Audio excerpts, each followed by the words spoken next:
সেশনে বিভিন্ন বয়সের বাচ্চাদের মারা আমাদের কাছে এসে প্রশ্ন করেন, ম্যাডাম বাচ্চাকে আমরা কি বলবো বা কি বলবো না, কিভাবে শাসন করব যদি একটু গাইড করে দিই। এটাকে আমরা প্যারেন্টিং বলি।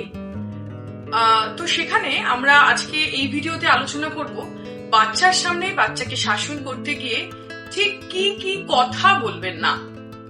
একটি বাচ্চা কিন্তু একদম একটা ছোট্ট চারা গাছের মতো, ওকে ঠিক যেভাবে আপনি বড় করবেন, জল দেবেন, ঠিক সেভাবেই ও ফুল ফল দেবে এবং আপনাকে সেই ব্যবহারটাই ফিরিয়ে দেবে। বাচ্চার সামনে কখনোই এই কথাগুলো বলবেন না।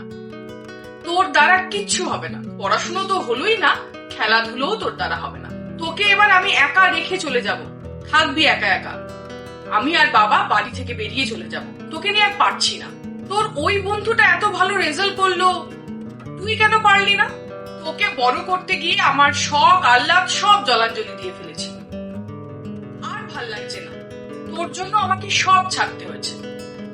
এই কথাগুলো কি আপনারা বলেন? কমেন্টে জানান। আরো যদি কিছু আপনাদের জানার থাকে বাচ্চাকে বড় করার নিয়ে, সেগুলো জিজ্ঞেস করতে পারেন, আমরা অবশ্যই উত্তর দেব।